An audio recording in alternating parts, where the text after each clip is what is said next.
ഇത് radio Janvani 90.8 megahertz മലയാളത്തിന്റെ മധുരതരംഗം.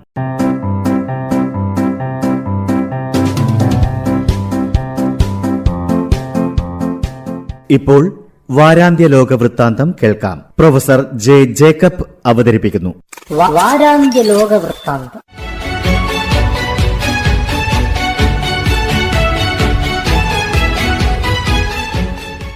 എല്ലാ മാന്യ ശ്രോതാക്കൾക്കും ലോകവൃത്താന്തത്തിലേക്ക് സ്വാഗതം. വളരെ ഹീനമായ ഒരു കുറ്റകൃത്യമായിട്ടാണ് പരിഷ്കൃത സമൂഹങ്ങൾ സ്ത്രീ പീഡനത്തെ കാണുന്നത്. അടിക്കടി ഇത്തരം സംഭവങ്ങൾ നമ്മുടെ മാധ്യമങ്ങൾ റിപ്പോർട്ട് ചെയ്യുന്നു. മിക്ക സംസ്ഥാനങ്ങളിലും ഇത്തരം സംഭവങ്ങൾ നടക്കുന്നു. ബംഗാളിൽ ഒരു ജൂനിയർ ഡോക്ടർ ബലാത്സംഗത്തിനിരയായതും കൊല്ലപ്പെട്ടതും ദേശീയ മാധ്യമങ്ങൾ മാത്രമല്ല അന്തർദേശീയ മാധ്യമങ്ങളും വലിയ പ്രാധാന്യം നൽകി റിപ്പോർട്ട് ചെയ്തു. കുറ്റവാളികളെ ശിക്ഷിക്കണം എന്നാവശ്യപ്പെട്ട് ഡോക്ടർമാരുടെ സംഘടനകൾ ദേശവ്യാപകമായി സമരം ചെയ്തു. ഹേമ കമ്മിറ്റി റിപ്പോർട്ടും സ്ത്രീ പീഡനത്തിൻ്റെ കഥകളാണ് പറയുന്നത്. വ്യാഴാഴ്ച ആസാമിൽ നിന്നും ബലാത്സംഗത്തിൻ്റെ പുതിയ റിപ്പോർട്ടുകൾ വന്നു. ഭൂമി തട്ടിയെടുക്കാൻ ചിലർ ബോധപൂർവം നടത്തുന്ന ഹീന നീക്കമായിട്ടാണ് മുഖ്യമന്ത്രി ഹിമന്ത് ബിസ്വ ഇതിനെ കാണുന്നത്. സ്ത്രീകൾക്ക് സുരക്ഷിതത്വം നൽകാൻ കഴിയാത്ത ഒരു സമൂഹത്തിൽ നിയമവാഴ്ച തകർന്നതായി തന്നെ കണക്കാക്കണം.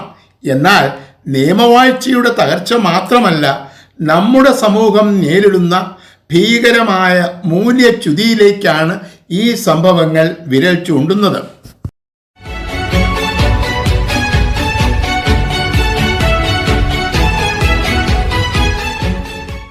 താലിബാൻ ഭീകരന്മാർക്ക് ഭരണം ഏൽപ്പിച്ചു കൊടുത്തിട്ട് അമേരിക്ക അഫ്ഗാനിസ്ഥാനിൽ നിന്നും മടങ്ങിയത് 3 വർഷങ്ങൾക്ക് മുമ്പാണ്. ഇപ്പോഴും ഈ ഭരണകൂടം ലോകരാഷ്ട്രങ്ങളിൽ നിന്നും ഒറ്റപ്പെട്ടു നിൽക്കുകയാണ്. മതത്തിൻ്റെ പേരിൽ മനുഷ്യാവകാശ ലംഘനങ്ങൾ നടത്തുന്നത് കൊണ്ടാണ് ഈ ബഹിഷ്കരണം. എന്നാൽ കാലാനുസൃതമായി കാഴ്ചപ്പാടുകൾ പരിഷ്കരിക്കാനോ പൗരസ്വാതന്ത്ര്യം അനുവദിക്കാനോ താലിബാൻ ഭരണകൂടം തയ്യാറാകുന്നില്ല.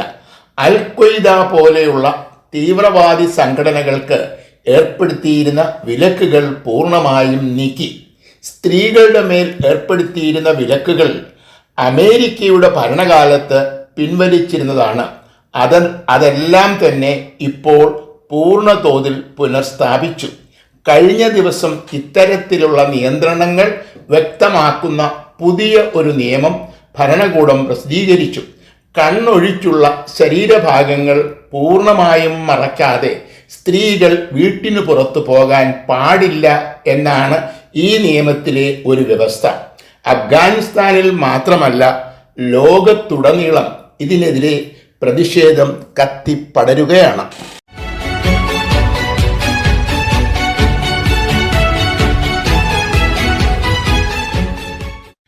അമേരിക്കൻ പ്രസിഡന്റിന്റെ സുരക്ഷാ ഉപദേശകൻ ജെയ്ക്ക് സള്ളിവൻ ചൈന സന്ദർശിച്ചു. ചൈനയുടെ വിദേശകാര്യമന്ത്രിയുമായി ഇദ്ദേഹം ചർച്ചകൾ നടത്തി. കഴിഞ്ഞ 16 മാസത്തിനിടയിൽ 4 പ്രാവശ്യം വിദേശ രാജ്യങ്ങളിൽ വെച്ച് ഇവർ തമ്മിൽ ചർച്ചകൾ നടത്തിയിട്ടുണ്ട്. പ്രസിഡന്റ് ജോ ബൈഡനും ഷീ ജിൻപിങ്ങും തമ്മിൽ കൂടിക്കാഴ്ച നടത്തിയതിനു ശേഷമായിരുന്നു അവസാനത്തെ ചർച്ച. ചൈനയുമായുള്ള ബന്ധങ്ങൾ ക്രമീകരിക്കുന്നതിനുള്ള അമേരിക്കയുടെ താൽപ്പര്യത്തെ സൂചിപ്പിക്കുന്നതാണ് അടിക്കടിയുള്ള ഈ ചർച്ചകൾ. അധികാരത്തിൽ വന്നാൽ ചൈനീസ് ഉൽപ്പന്നങ്ങളുടെ നികുതി വർദ്ധിപ്പിക്കുമെന്ന് ട്രംപ് വ്യക്തമാക്കിയിട്ടുണ്ട്. എന്നാൽ അങ്ങനെ എതിർ സ്ഥാനാർത്ഥി പറഞ്ഞിട്ടില്ല. വ്യാപാരത്തിൽ മാത്രമല്ല, തായ്വാനെ ചൊല്ലിയും അമേരിക്കയും ചൈനയും തമ്മിൽ തർക്കങ്ങളുണ്ട്. റഷ്യ ഉക്രൈൻ യുദ്ധത്തിൽ ചൈനയുടെ നിലപാടിനെ ചൊല്ലിയും തർക്കമുണ്ട്. അധികാരം ഒഴിയുന്നതിന് മുൻപായി ഈ തർക്കങ്ങൾ പരിഹരിച്ച് ചൈനയുമായി ഒരു ഉടമ്പടി ഒപ്പുവയ്ക്കാൻ പ്രസിഡന്റ് ജോ ബൈഡന് താൽപ്പര്യമുണ്ട് എന്നാണ് പലരും വിലയിരുത്തുന്നത്.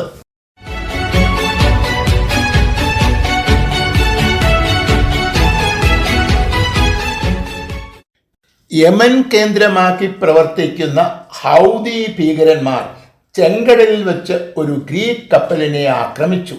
ഇറാഖിൽ നിന്നും ഗ്രീസിലേക്കുള്ള യാത്രാമധ്യയാണ് ആക്രമണം ഉണ്ടായത്. ഇസ്രായേൽ ഗാസയിൽ ഹമാസിനെതിരെ നടത്തുന്ന യുദ്ധത്തിനെതിരെയുള്ള പ്രതിഷേധമായിട്ടാണ് ഹൗദികൾ ഈ ആക്രമണത്തെ വിശേഷിപ്പിച്ചത്. കപ്പലിലെ മുഴുവൻ ജീവനക്കാരെയും രക്ഷപ്പെടുത്തി. തീപിടിച്ച കപ്പൽ വലിയ ഒരഗ്നിഗോളമായി ചെങ്കടലിൽ നിൽക്കുന്നതിൻ്റെ ദൃശ്യങ്ങളാണ് നമുക്ക് ലഭിക്കുന്നത്. ദശലക്ഷം ക്രൂഡ് ഓയിൽ വീപ്പകളുമായിട്ടാണ് ഈ കപ്പൽ യാത്ര ആരംഭിച്ചത്. തീപിടിച്ചതിനെ തുടർന്ന് ക്രൂഡ് ഓയിൽ സമുദ്രത്തിലേക്ക് ഒഴുകാൻ തുടങ്ങിയിട്ടുണ്ട്. ഇത് വലിയ ഒരു പരിതസ്ഥിതി ദുരന്തമായി മാറും എന്നാണ് പൊതുവെ വിലയിരുത്തപ്പെടുന്നത്.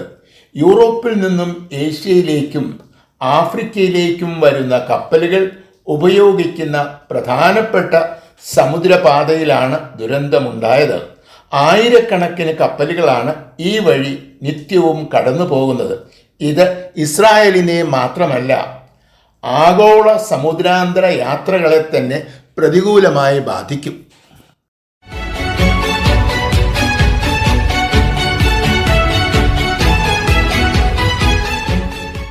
ഹമാസ് ഇസ്രായേൽ യുദ്ധം അവസാനിപ്പിക്കാനുള്ള ചർച്ചകൾ പൂർത്തിയാകുന്നതിന് മുൻപ് ഈ മേഖലയിൽ മറ്റൊരു യുദ്ധം ഉണ്ടാകുമോ എന്നാണ് പലരും ഭയപ്പെടുന്നത്. കഴിഞ്ഞ ഞായറാഴ്ച ലെബനോണും ഇസ്രായേലും പരസ്പരം ആക്രമിച്ചു. തങ്ങളുടെ നേതാവ് ഫൗദ് ഷുക്കൂറിനെ കൊന്നതിൻ്റെ പ്രതികാരമായിട്ടായിരുന്നു ഈ നടപടിയെന്നും സൈനിക കേന്ദ്രങ്ങളെയാണ് ആക്രമിച്ചത് എന്നുമാണ് ലെബനോന്റെ പ്രതികരണം. എന്നാൽ തങ്ങളെ ആക്രമിക്കാൻ ലെബനോൺ തയ്യാറെടുക്കുന്നു എന്ന വിവരം ലഭിച്ചതിനെ തുടർന്നാണ് ആക്രമണം നടത്തിയത് എന്നാണ് ഇസ്രായേൽ വിശദീകരിക്കുന്നത്. റോക്കറ്റ് ലോഞ്ചറുകളെ തകർക്കാനായിരുന്നു ഈ നടപടി എന്നും ഇസ്രായേൽ വ്യക്തമാക്കിയിട്ടുണ്ട്. ഈ ആക്രമണം അവസാനത്തേതാണെന്ന് ലെബനോണും സ്ഥിതിഗതികൾക്കനുസരിച്ചായിരിക്കും അടുത്ത നീക്കം എന്ന് ഇസ്രായേലും വിശദീകരിച്ചിട്ടുണ്ട്. തന്മൂലം ഉടനെ ഒരു ലെബനോൺ ഇസ്രായേൽ യുദ്ധം ഉണ്ടാവില്ല എന്നാണ് പൊതുവെ വിലയിരുത്തപ്പെടുന്നത്. വലിയ ആയുധ ശേഖരമുള്ള ഇറാനാണ് ലെബനോണിലെ ഹിസ്ബുള്ളയെ പോറ്റി വളർത്തുന്നത്.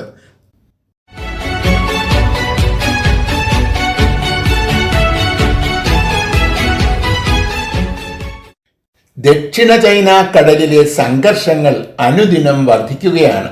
ഈ കടൽ തങ്ങൾക്കു മാത്രം അവകാശപ്പെട്ട മേഖലയാണ് എന്നാണ് ചൈനയുടെ അവകാശവാദം. ഫിലിപ്പൈൻസിനെ പോലെയുള്ള രാജ്യങ്ങൾ ഈ വാദം അംഗീകരിക്കുന്നില്ല. ഫിലിപ്പൈൻസിൽ നിന്നും മീൻ പിടിക്കാൻ ഇവിടെ എത്തുന്നവരെ നിരന്തരം ചൈനയുടെ നാവികസേന ആക്രമിക്കുന്നു. കഴിഞ്ഞ ജൂണിൽ ഇവർക്കിടയിലുള്ള സംഘർഷം രൂക്ഷമായെങ്കിലും ഇരു രാജ്യങ്ങളും ചേർന്ന് ഒരു സമാധാന കരാറുണ്ടാക്കി. എന്നാൽ ഈ കരാർ ലംഘിച്ച് കഴിഞ്ഞ ആഴ്ചയിൽ ചൈനീസ് നാവിക കപ്പലുകൾ മനഃപൂർവ്വം മീൻപിടുത്തക്കാരുടെ ബോട്ടുകൾ ഇടിച്ചു തകർത്തു എന്നാണ് ഫിലിപ്പൈൻസ് ആരോപിക്കുന്നത്. ഫിലിപ്പൈൻസ് കപ്പലുകളാണ് ഈ ദുരന്തത്തിന് ഉത്തരവാദി എന്നാണ് ചൈനയുടെ പ്രതികരണം.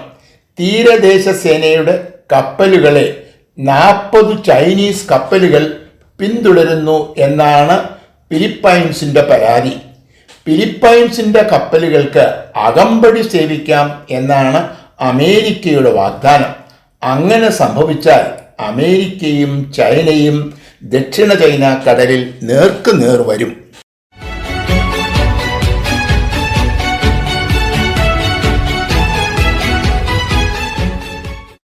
റഷ്യ ഉക്രൈൻ യുദ്ധം വിജയിക്കാനായി ഒരു പദ്ധതി തയ്യാറാക്കിയതായി ഉക്രൈൻ പ്രസിഡന്റ് സെലൻസ്കി അറിയിച്ചു.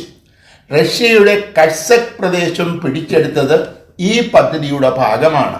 ഇതോടൊപ്പം യൂറോപ്പിൻ്റെ സുരക്ഷയിൽ ഉക്രൈനിനുള്ള സ്ഥാനം, നയതന്ത്രം, സാമ്പത്തിക ഉപരോധം തുടങ്ങിയ കാര്യങ്ങളാണ് സെലൻസ്കി തൻ്റെ പദ്ധതിയിൽ ഉൾപ്പെടുത്തിയിരിക്കുന്നത്. സെപ്റ്റംബറിൽ വാഷിംഗ്ടണിൽ നടക്കുന്ന സമ്മേളനത്തിൽ വെച്ച് പ്രസിഡന്റ് ജോ ബൈഡനുമായി ചർച്ച ചെയ്ത് പദ്ധതിക്ക് അന്തിമ രൂപം നൽകാനാണ് സെലൻസ്കി ഉദ്ദേശിക്കുന്നത്. പ്രസിഡന്റ് സ്ഥാനാർത്ഥികളായ കമലയോടും ഡൊണാൾഡ് ട്രംപിനോടും ഈ വിഷയം ചർച്ച ചെയ്യാനും സെലൻസ്കി തീരുമാനിച്ചിട്ടുണ്ട്. എന്നാൽ ഉക്രൈൻ വിചാരിക്കുന്നത് പോലെ യുദ്ധം അവസാനിപ്പിക്കില്ല എന്നും യുദ്ധം തുടരുമെന്നാണ് റഷ്യ പ്രതികരിച്ചത്. അമേരിക്കയാണ് ഉക്രൈനിനെ താങ്ങി നിർത്തുന്നത്. തന്മൂലം ഈ യുദ്ധത്തിൻ്റെ ഗതി നിർണയിക്കുന്നതിൽ ഈ രാജ്യത്തിൻ്റെ പങ്ക് വളരെ വലുതാണ്. എന്നാൽ റഷ്യയുടെ നിലപാടിനും വലിയ പ്രാധാന്യമുണ്ട്. ഇത് ഉക്രൈൻ തിരിച്ചറിയുന്നില്ല.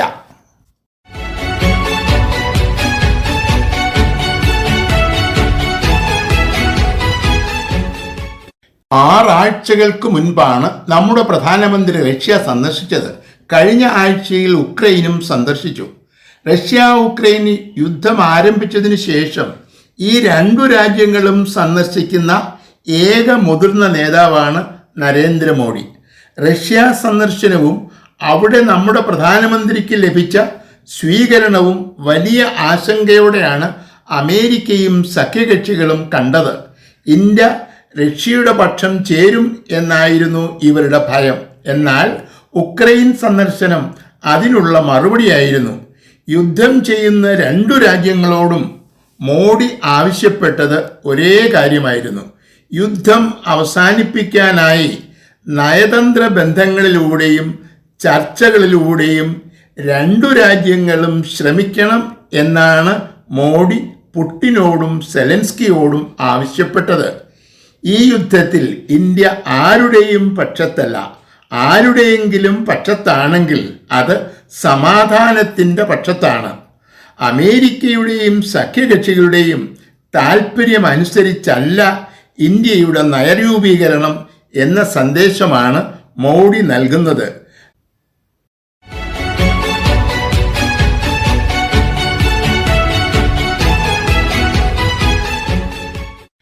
വിദേശ രാജ്യങ്ങളിൽ നിന്നുള്ള 70,000 വിദ്യാർത്ഥികൾക്ക് ഈ വർഷം അവസാനത്തോടെ കാനഡയിൽ നിന്നും സ്വന്തം നാട്ടിലേക്ക് മടങ്ങിപ്പോകേണ്ടി വരും എന്നാണ് റിപ്പോർട്ടുകൾ സൂചിപ്പിക്കുന്നത്.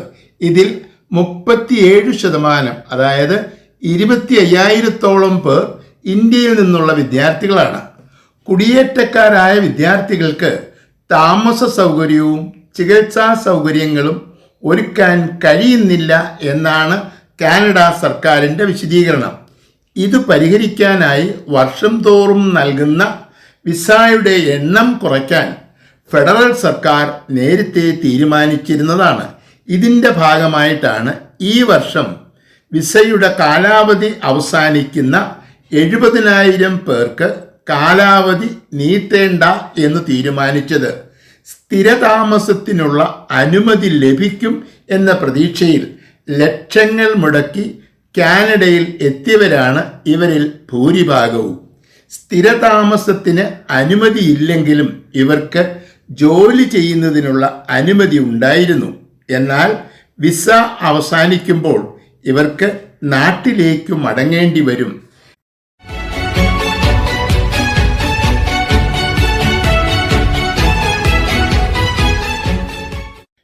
ബംഗ്ലാദേശിലെ ക്രമസമാധാന നില മെച്ചപ്പെടുന്നു എന്നാണ് വിദേശ മാധ്യമങ്ങൾ റിപ്പോർട്ട് ചെയ്യുന്നത്.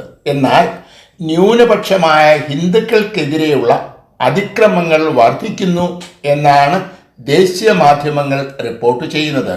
ബംഗ്ലാദേശിൽ ഒരു ഭരണമാറ്റം ഉണ്ടാക്കുന്നതിനായി അമേരിക്ക ശ്രമിച്ചിരുന്നു എന്നാണ് ഇപ്പോൾ പുറത്തുവരുന്ന റിപ്പോർട്ടുകൾ സൂചിപ്പിക്കുന്നത്. ചൈനയ്ക്കെതിരെയുള്ള നീക്കത്തിൽ ബംഗ്ലാദേശിനെ കൂടി ഉൾപ്പെടുത്താനായിരുന്നു അമേരിക്കയുടെ താൽപ്പര്യം. ബംഗ്ലാദേശ് ഇന്ത്യയുടെ പക്ഷം ചേർന്നതോടെ അമേരിക്കയുടെ പദ്ധതി നടപ്പാകില്ല എന്നുറപ്പായി. അതിനെ തുടർന്നാണ് പ്രധാനമന്ത്രി ഹസീനയെ അധികാരത്തിൽ നിന്നും നീക്കാനുള്ള ശ്രമങ്ങൾ ആരംഭിച്ചത്. മതതീവ്രവാദികളുടെ സഹായത്തോടെ മുസ്ലിങ്ങളെ ഹിന്ദുക്കൾക്കെതിരെ തിരിച്ചുവിടാനുള്ള ശ്രമങ്ങളും നടന്നു. ന്യൂനപക്ഷമായ ഹിന്ദുക്കൾക്കെതിരെ ബംഗ്ലാദേശിൽ അതിക്രമങ്ങൾ നടക്കുന്നു എന്നത് ഒരു വസ്തുതയാണ്. ജനാധിപത്യത്തിൻ്റെ സംരക്ഷകർ എന്നവകാശപ്പെടുന്ന അമേരിക്ക ഇതുവരെ ഈ കലാപങ്ങളെ അപലപിക്കാൻ തയ്യാറായിട്ടില്ല എന്നതാണ് വസ്തുത. വാരാന്ത്യ ലോക വൃത്താന്തം.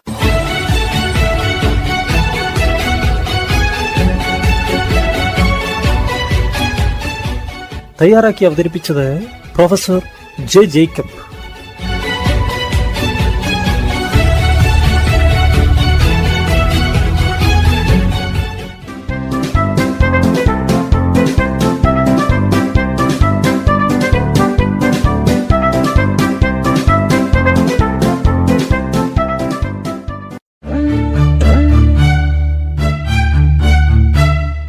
നിങ്ങൾ കേട്ടുകൊണ്ടിരിക്കുന്നത് ജൻവാണി 90.8 കമ്മ്യൂണിറ്റി FM. അറിയേണ്ടതും കേൾക്കേണ്ടതും മാത്രം.